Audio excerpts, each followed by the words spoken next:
Bonjour et bienvenue dans le flash d'information. Patrick Hachi était hier à Boaké, dans le Bouaké, pour lancer le programme stratégique de transformation aquacole qui doit permettre à la Côte d'Ivoire de produire environ 500 000 tonnes de poissons à l'horizon 2030, avec une chaîne de valeur estimée à 825 milliards de francs CFA. Ce programme devrait donc permettre de réduire les importations dans le secteur et contribuer à l'atteinte de l'autosuffisance alimentaire. Pour la phase pilote, 2 sites ont été retenus, la station piscicole de la Loca et l'école de spécialisation en pisciculture et pêche continentale de Thiébissou. On parle de tout cela dans le détail à 13 h avec Alexise Ouedraogo.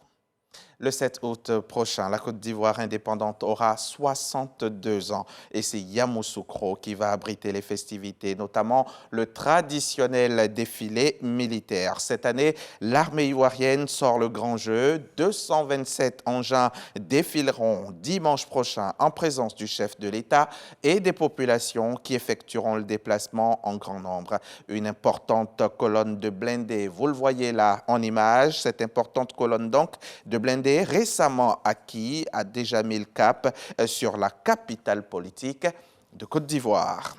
En 2019, à Genève, en Suisse, la Côte d'Ivoire a fait l'objet de son 3e EPU, l'examen périodique. Des recommandations lui ont ensuite été faites, des recommandations que le Conseil national des droits de l'homme et UPR Info s'emploient à mettre en œuvre, d'où l'organisation d'un atelier dont l'objectif a été de développer des outils adéquats pour faciliter cette mise en œuvre. Un reportage Khalil Diomandé et Didier Nguessan.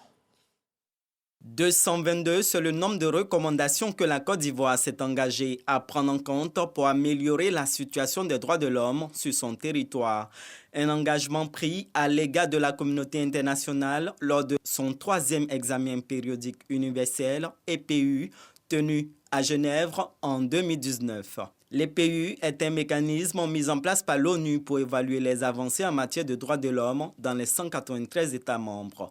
Et pour respecter leur engagement, les acteurs des droits de l'homme en Côte d'Ivoire sont réunis pour développer des outils afin de faciliter la mise en œuvre des dites recommandations. Un cadre de réflexion initié par le Conseil national des droits de l'homme en partenariat avec l'UPR Info. Le but de l'atelier d'aujourd'hui, c'est de partager des bonnes pratiques dans la mise en œuvre des recommandations de l'examen périodique universel de la Côte d'Ivoire. Aussi, identifier des indicateurs qui peuvent aider à mesurer les progrès dans les domaines des droits humains, toujours liés aux recommandations de l'examen périodique universel. Les droits de l'homme, c'est évolutif. Et donc nous estimons qu'avec le concours du CNDH, les droits de l'homme s'améliorent en Côte d'Ivoire. Cet atelier vise à terme l'élaboration d'un rapport présentant l'état d'avancement de la mise en œuvre des recommandations avant le prochain examen périodique universel prévu pour 2023. Relancer l'application de l'accord de paix au Mali, tel est l'objectif des travaux qui ont été lancés hier lundi à Bamako et qui doivent durer toute la semaine. L'application de l'accord de paix est gelée depuis près de 10 mois et de nombreux observateurs craignent une éventuelle reprise des hostilités. Le gouvernement malien de transition et les groupes armés du Nord, loyalistes et ex-indépendantistes, qui avaient signé l'accord de paix de 2015, sont donc à nouveau réunis sous l'égide de la médiation internationale menée par l'Algérie et dont font également partie les Nations Unies ou encore la CEDEAO.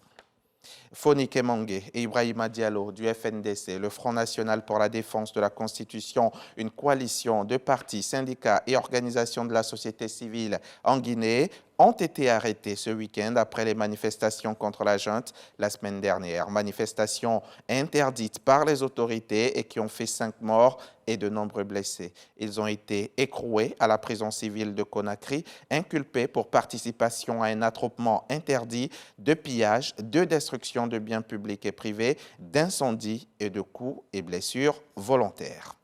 Le chef d'Al-Qaïda, successeur d'Osama Ben Laden, a été tué ce week-end au cours d'une opération antiterroriste en Afghanistan. Le président Joe Biden l'a confirmé dans une allocution à la Maison-Blanche. L'Égyptien, longtemps bras droit d'Osama Ben Laden, était considéré comme l'un des cerveaux des attaques du 11 septembre 2001 qui avait fait près de 3000 morts aux États-Unis. Zawahiri avait pris la tête de l'organisation terroriste après la mort de Ben Laden en 2011 et Al-Qaïda avait déjà perdu son numéro 2, Abdullah Ahmed Abdullah, tué en août 2020 dans les rues de Téhéran par des agents israéliens lors d'une mission secrète commanditée par Washington. C'est la fin de ce flash. On se retrouve à 13h pour le journal.